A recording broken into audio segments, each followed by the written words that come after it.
10 cara menuju taubatan nasuha. 1. Menyesali dosa yang telah dilakukan di masa lalu.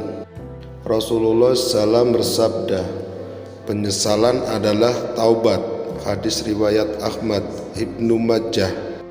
Al-Quran menyebutkan, dan orang-orang yang apabila mengerjakan perbuatan keji atau menzalimi diri sendiri, mereka segera mengingat Allah lalu memohon ampun atas dosa-dosanya.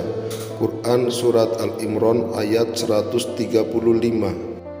2. Berhenti dari perbuatan dosa.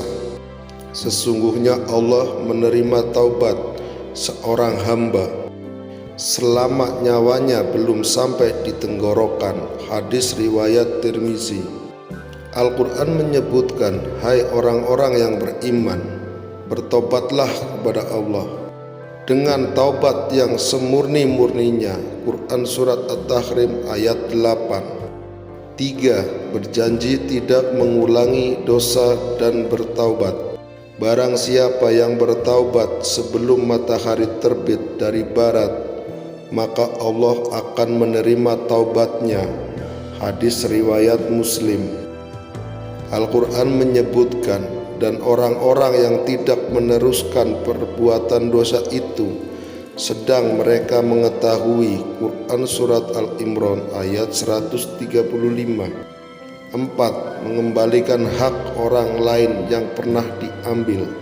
Barang siapa yang pernah berbuat zalim kepada saudaranya, baik mengenai kehormatannya atau sesuatu yang lain, hendaklah ia meminta maaf sekarang juga sebelum datang hari kiamat. Hadis riwayat Bukhari. Al-Quran menyebutkan, jika dosanya berkaitan dengan hak manusia, maka ia harus segera mengembalikannya. Quran Surat An-Nisa ayat 58. 5. Memperbanyak istighfar. Barang siapa memperbanyak istighfar, maka Allah akan menjadikan untuknya dari setiap kesusahan ada jalan keluar. Hadis riwayat Abu Daud. Al-Quran menyebutkan, dengan mohonlah ampun kepada Allah. Sesungguhnya Allah Maha Pengampun lagi Maha Penyayang. Quran Surat Al-Muzammil ayat 20. 6. Melakukan sholat taubat.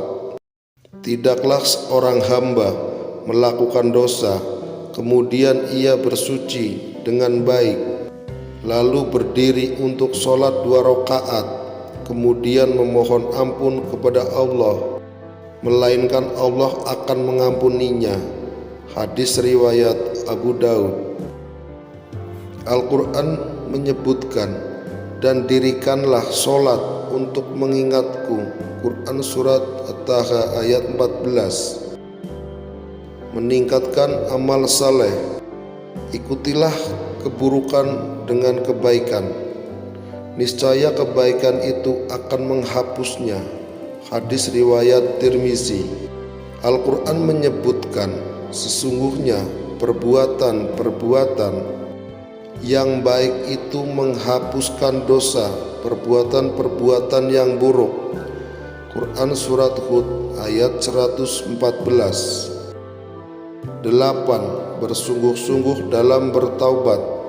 Sesungguhnya Allah mencintai orang yang bertaubat dan mencintai orang yang menyucikan diri. Hadis riwayat Tirmizi. Al-Quran menjelaskan, dan bertobatlah kamu sekalian kepada Allah, hai orang-orang yang beriman, supaya kamu beruntung. Quran Surat An-Nur ayat 31. 9. Memperbanyak doa dan zikir. Barang siapa yang berdoa kepada Allah dengan sungguh-sungguh, maka Allah akan mengabulkannya. Hadis riwayat Tirmizi. Al-Quran menyebutkan, maka ingatlah aku, niscaya aku akan mengingatkanmu. Quran Surat Al-Baqarah ayat 152. 10. Menjauhi lingkungan yang buruk dan mulai beradaptasi dengan yang baik. Seseorang itu tergantung agama teman dekatnya, maka hendaklah salah seorang di antara kalian melihat siapa yang menjadi teman dekatnya. Hadis riwayat Abu Daud. Al-Quran menyebutkan, dan bersabarlah kamu bersama-sama dengan orang-orang yang menyeru Tuhannya di pagi dan senja hari dengan mengharap keridhoannya. Quran Surat Al-Kahfi ayat 28.